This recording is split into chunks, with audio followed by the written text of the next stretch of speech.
My brain is about to malfunction at this point.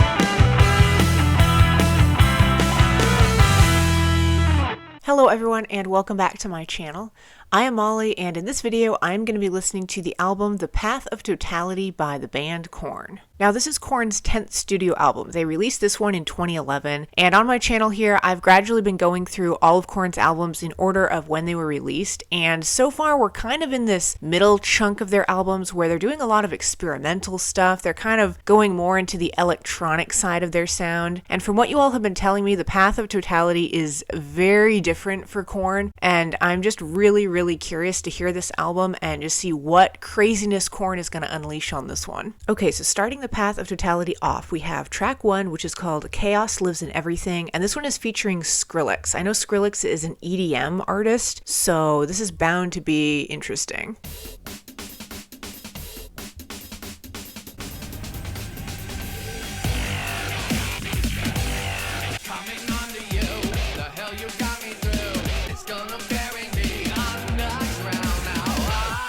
There's something just so disjointed about hearing Jonathan Davis's vocals with this style of music.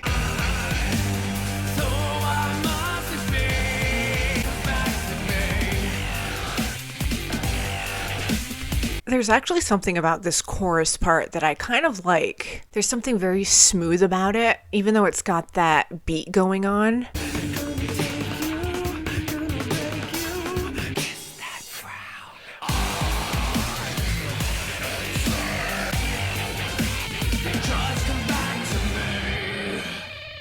Well, that was track 1, Chaos Lives in Everything. I would say a pretty appropriate track name. There was something very chaotic about the sound of that song. Just a lot of intensity and like loudness coming at you. Definitely an adjustment to get used to this sound. I didn't dislike that first song. It's just a lot going on though. But I'm going to move on to track 2 now, which is called Kill Mercy Within. This one's featuring Noisia, who I'm not familiar with at all.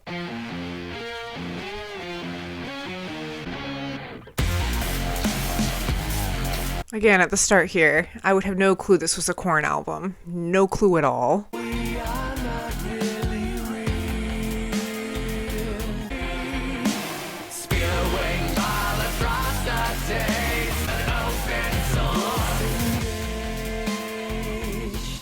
It's interesting because I'm not mad about them fusing on these elements of electronic music and dubstep and everything, but I kind of wish there was still some element of instrumentals going on too. I'm not hearing anything so far.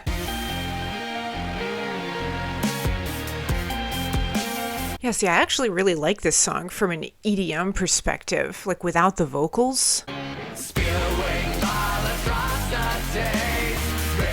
And then when the vocals come in, it's just like, it should sound more Korn with Jonathan Davis's vocals, but it doesn't. The music just doesn't align with his voice.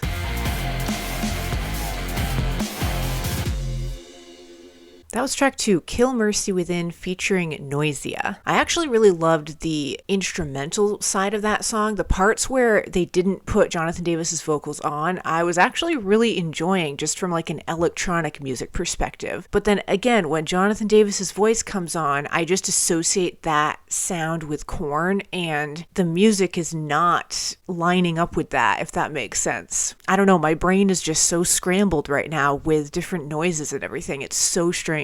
Moving on to track 3, we have My Wall featuring Excision.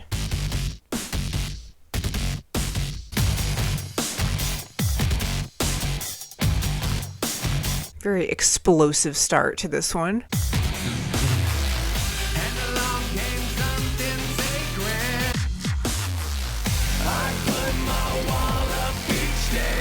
There's like a second set of vocals at this part that just sounds so ominous and kind of growly.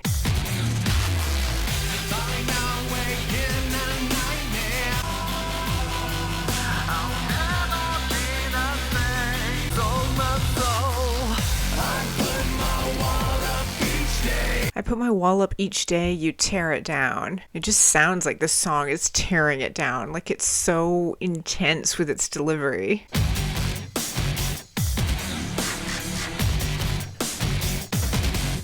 That was track 3, My Wall, featuring Excision. Such an intense sound to that song. I actually really enjoyed the beats and everything going on with that one, just how in your face it was with its sound. I think though my issue with this album so far is that Korn's definitely experimenting a lot, but there's experimenting and then there's just completely changing your genre and kind of pushing away your original fan base. And that's kind of what I'm getting from this album so far. Like, I wouldn't even really consider this metal. It's more just like a dubstep album featuring Jonathan Davis. That's kind of what I'm getting from it so far. But moving on to track 4, we have Narcissistic Cannibal, and this one is featuring Skrillex again, as well as Kill the Noise.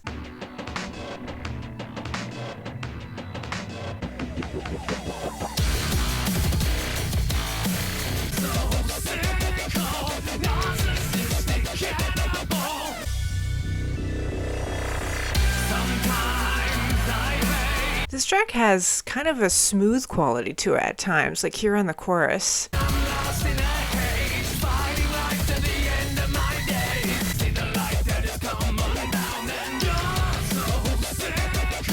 All those sound effects going on in the background are just so crazy.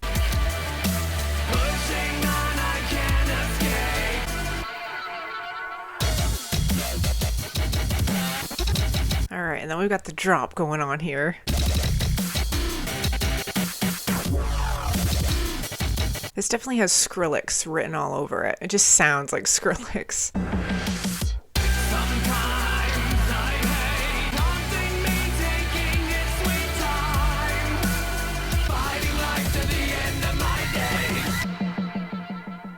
That was track 4, Narcissistic Cannibal, featuring Skrillex and Kill the Noise. You know, I actually was getting into that one. I'll admit, I actually liked that song. To me, I think what worked with that one was it had obviously those crazy dubstep moments, but on the choruses especially, there was kind of a smooth quality to that one. They reined it in just a little bit. It wasn't like all dubstep EDM music in your face. But I'm going to move on to track 5 now, which is called Illuminati, and this one is featuring Excision and Downlink.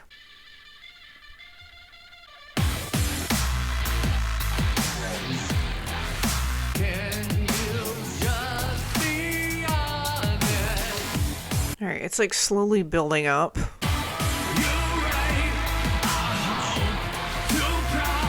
Yeah, I'm just missing all of those classic Korn instrumentals with this album. The dubstep is great, but just with his voice, I want that bass and those drums, and I'm not getting it.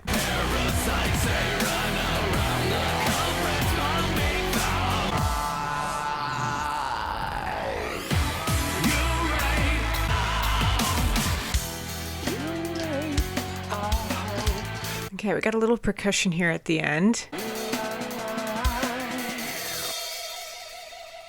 That was track 5, Illuminati, featuring Excision and Downlink. Yeah, again, just another like intense dubstep track with Jonathan Davis's vocals going on. I almost think Korn's downfall was calling this a Korn album, because I don't necessarily think that these tracks are bad in any way. It's just because it's a Korn album, I associate it with a certain sound, which I'm not at all getting on this album. And I almost just think they're pushing the envelope too far with going outside of the sound people associate with Korn. Continuing on with track 6, we have Burn the Obedient, and this is another one featuring Noisia. Are you scared?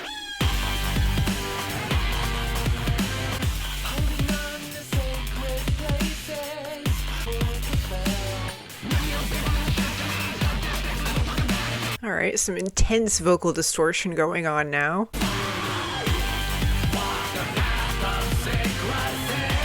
That one sound I keep hearing is so weird.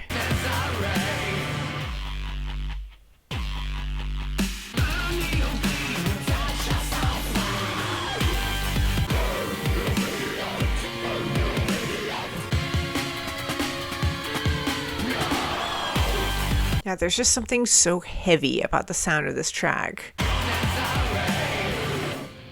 That was track 6, Burn the Obedient featuring Noisia. Yet again, another one I was kind of getting into. I actually loved all of the sounds and everything with that one and the distortion and everything. Something kind of demented and just deep and dark about that one. But I am just really curious with this album. I don't know what was going on with Korn at the time and the band and everything, because as far as what I'm hearing, there's no other members of the band on this album other than Jonathan Davis. I could be incorrect. Definitely let me know in the comments if I am, but it's almost like just a bunch of EDM artists and then they collabed with Jonathan Davis. It's not really a Korn album in that sense. But I'm going to move on to track 7, which is Sanctuary, and this is another one featuring Downlink.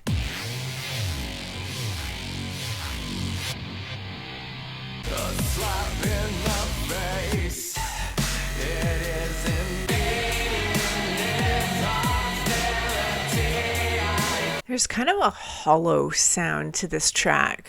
There's something vaguely industrial about it.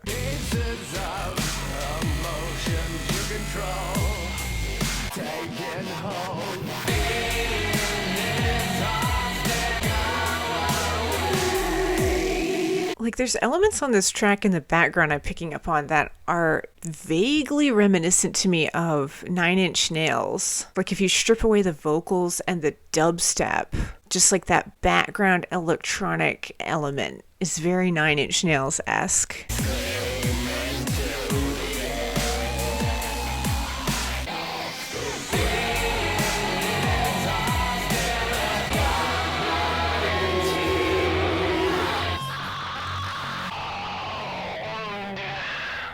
The very end of that track there just reminded me of the song I Am Made of Chalk by Crystal Castles with all of that distortion going on. But that was track 7, Sanctuary featuring Downlink. Something very hollow and industrial, kind of echoey about that song. I loved all the sounds and everything, just a lot of variety with the noise of that one. Moving on to track 8, we have Let's Go, another one featuring Noisia.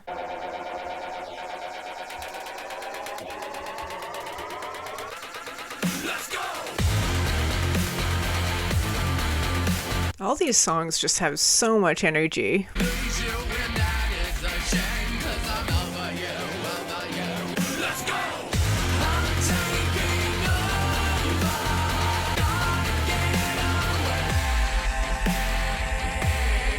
I guess it's the dubstep quality of this whole album, but there's something very elasticy and bouncy about all of these tracks. Like on this one especially, I'm noticing it.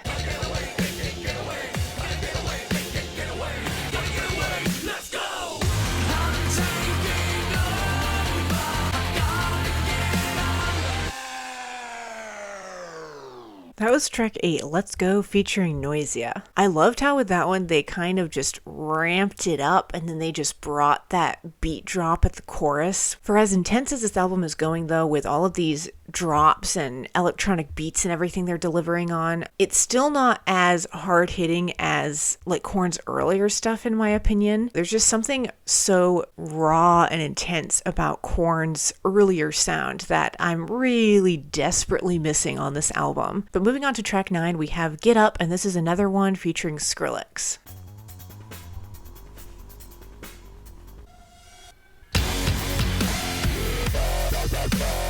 Again, like if this song started playing, I never would say it was Korn, ever in a million years.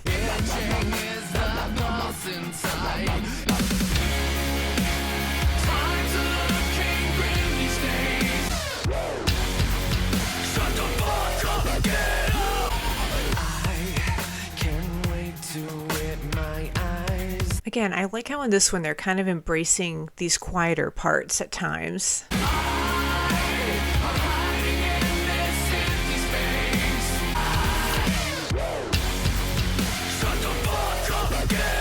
I love how it goes from that smooth, more reined in chorus, and then they just have this intense drop in the sound where his vocals are just so gnarly.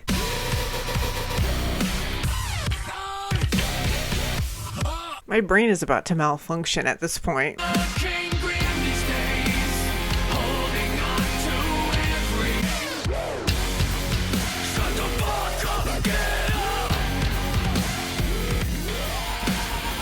That was track 9, Get Up featuring Skrillex. It had those smoother, more soaring sounding choruses, like a bit of a cleaner sound, and then they just brought that heavy drop right after where his vocals just got really, really deep and intense. I think there was almost more dynamics with that one. Instead of just like everything coming at you all at once throughout the entire course of the track, they kind of changed it up. Like it went very heavy-handed at times, but they kind of balanced it out with some other elements as well, which I liked. Moving on to track 10, we have Way Too Far featuring 12th Planet and Flinch.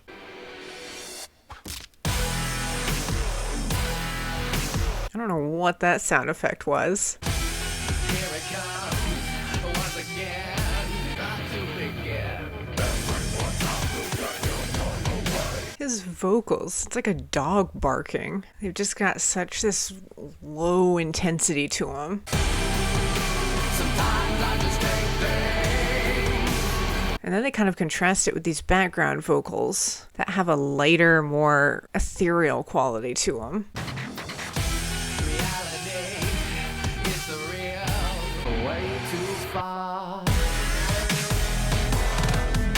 Sometimes I take things way too far. Is he talking about this album?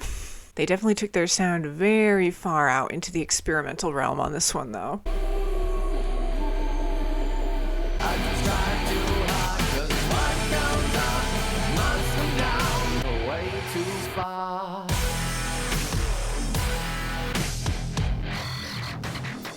Well, that was track 10, Way Too Far, featuring 12th Planet and Flinch. I did enjoy the contrast of that one with the intense dubstep, but then they had those background vocals too that just brought a bit of softness to that track. They, again, were kind of balancing that one out a little bit more, which I like. But I'm going to move on to the final track on this album, which is track 11 called Bleeding Out, and this one is featuring Feed Me.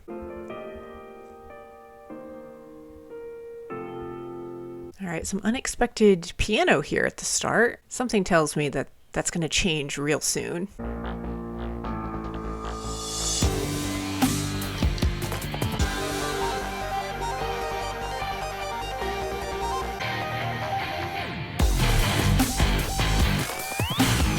Here we go.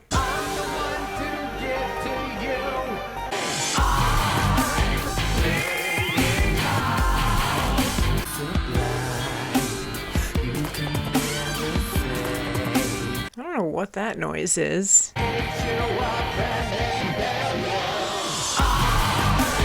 All of the little like electronic beeps and stuff going on. There's something kind of floaty and like outer space like about the sound of this track at times.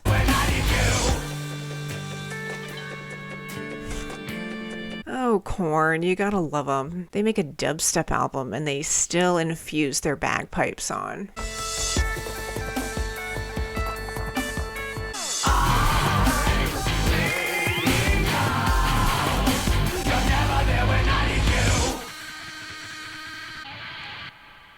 That was track 11, Bleeding Out, featuring Feed Me. I thought it was funny how they brought the bagpipes there in at the very end, just kind of like a final touch of corniness on this album to finish it off. And definitely a lot of variety with the sounds on that one. I like how they started it off very minimalistically with that piano, and then they brought in that more heavy-hitting dubstep element. All right, well that does it for my reaction to The Path of Totality, the 10th studio album from Korn. This one was crazy, to say the least. Definitely a mashup of sounds I have never heard from Korn before. I almost feel like this is more of a collaboration between a bunch of electronic artists and Jonathan Davis. I think my issue is that it's considered a Korn album, so I kind of expect a certain sound from it, and I just didn't get that. I don't think it's a terrible album. In fact, there's some tracks I kind of got into. Track 9, Get Up with Skrillex, brought some great punchy moments, and I think my favorite was track 4, Narcissistic Cannibal with Skrillex and Kill the Noise. It kind of had some quieter moments